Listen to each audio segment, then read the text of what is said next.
ايه ده ايه ده ايه ده ايه ده ايه ده ايه المستخبي ورا الحتت دي؟ بسم الله الرحمن الرحيم. ايه ده؟ زبادي، ما شاء الله ما شاء الله، اللهم بارك. ايه الجمال ده يا رانيا؟ انت اللي عملتي معقوله الحاجات الجامده دي؟ اه انا اللي عملت الحاجات الجامده دي. ايوه مستغربين ليه؟ اصل اللي فيه ايد وراس يعمل عمايل الناس. يلا يلا يلا يلا يلا نشوف الحاجات. السلام عليكم ورحمه الله وبركاته. ازيكم يا حبايبي؟ عاملين ايه؟ النهارده عملنا الزبادي كل تكاته واسراره وحركاته. يلا يا حبايبي، بسم الله ما شاء الله، اللهم بارك. شايفين بسم الله ما شاء الله القوام الكريمي بتاع الزبادي؟ حاجه كده جامده وجميله. يلا بينا شوفوا الحلقه اتعملت ازاي. زبادي ساده وزبادي بالفراوله زي ما انتوا شايفين كده. يلا شاهدوا الحلقه يا حبايب قلبي. بصوا التماسك، شايفين ما شاء الله، حاجه كده جامده وجميله تستفادوا بيها ان شاء الله. ازيكم حبايبي؟ عاملين ايه؟ النهارده بقى هنعمل ايه؟ سلطانيات الزبادي القمر دي. ومعانا المكونات بتاعتنا 2 كيلو من الحليب وعلبتين زبادي. فيك تختاري بقى اي نوع زبادي انت عايزاه.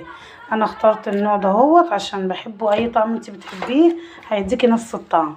ومعانا برضك جيلي فراولة وجيلي مشمش عشان برضك ايه ندلع العيال الصغيرة حبايبنا، نعمل لهم كده ايه زبادي بالفواكه. يلا بينا يا حبايبي. اللبن لازم يكون مغلي، وتحطي ايدك صبعك كده فيه بسم الله الرحمن الرحيم. المنظر ده كده تستحمليه، تعدي 1 لحد 10 وتستحمليه كده، بيبقى عامل زي دمعة العين كده. هنبدأ كده يا حبايبي عشان نعمل الزبادي بتاعنا قوام كريمي جميل ويبقى ناعم. هنلم القشطة كده زي ما انتوا شايفين وهنحطها هنا في طبق المنظر ده كده. وهبدأ انزل كوباية الزبادي دي هنا كده.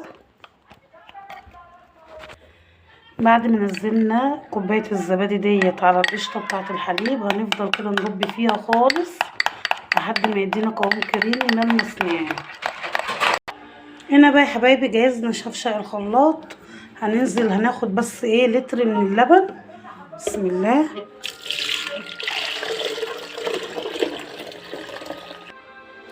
هنبدأ بقى يا حبايب قلبي كده زي ما انتوا شايفين، هنضرب الحليب ده بس لوحده الاول قبل ما نضيف الخليط اللي احنا عملناه ده.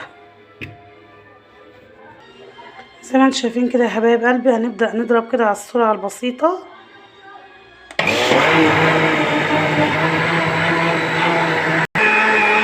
كده احنا سرعنا وعملناه على رقم 2. الرغاوي دي بقى بسم الله ما شاء الله شايفين، هوريها لكم دلوقتي.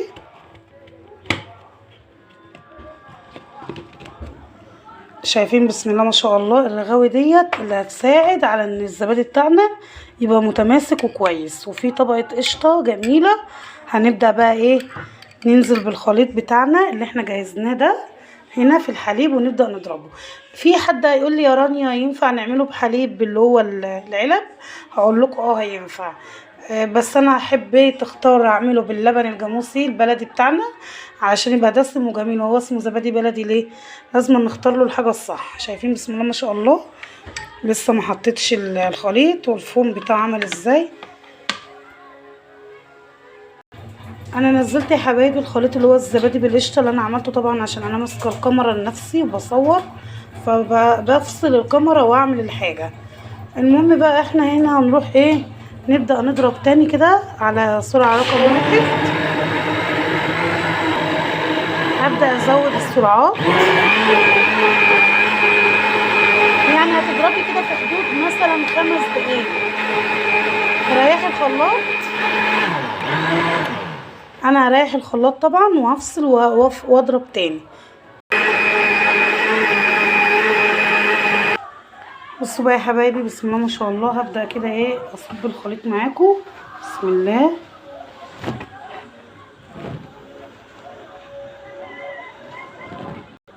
بصوا حبايب قلبي ما شاء الله اللهم بارك. الكيلو بتاعي الحليب عمل لي كام سلطانيه؟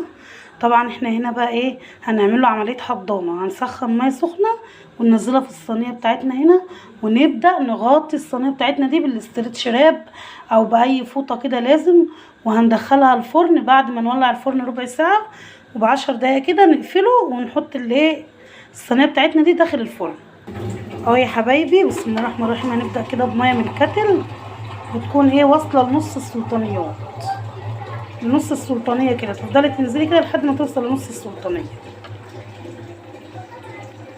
حاطين اهو يا حبايب قلبي الميه السخنه، وهنبدا كده ايه نغطيه بالاسترتش راب زي ما انتم شايفين. بسم الله اهو عشان يعمل ايه عمليه حضانه كده ويختمر ان شاء الله. زي ما انتم شايفين يا حبايب قلبي انا غطيته بالاسترتش راب وبفوطه كده تقيله حلوه. هنغطيه برضو عشان الزبادي بتاعنا يطلع ناجح وكويس، وداخله بيه على الفرن كده اهو ان شاء الله. هنا بقى يا حبايبي على السريع كده هنبدا نعمل ايه الزبادي الفراوله. معانا برضو كوبايه الحليب، هنفضي عليه كوبايه الزبادي، هنفضي عليه باكو الجيلي. يلا بينا. طبعا بقى لو عندك كريم شانتيه طبعا بطعم الفراوله مش هيقول لا برضو. بسم الله زي ما قلنا كده على الدرجه البسيطه الاول. بسم الله. بعد كده على الدرجه رقم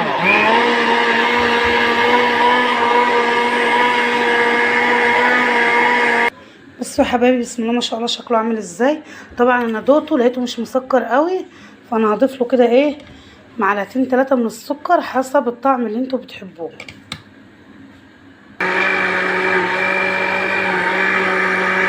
زي ما انتوا شايفين كده يا حبايبي جهزت برضو صينيه. بسم الله.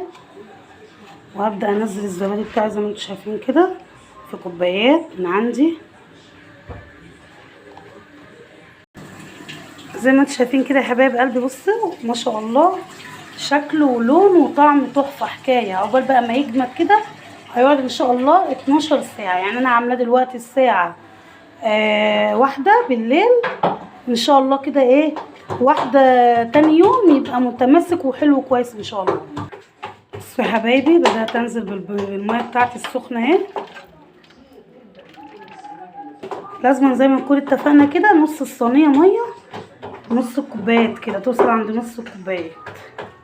حطي كده ما تخافيش لحد ما توصل لنص الكوبايات علشان عمليه الاختمار تتم بنجاح. اهو يا حبايب قلبي زي ما انتوا شايفين هنبدا كده ننزل برضو بالفوطه عليه وهندخلهم بقى الفرن يا حبايب قلبي. اهو زي ما انتوا شايفين انا دخلته الفرن اهو، وهبدا اقفل كده عليه.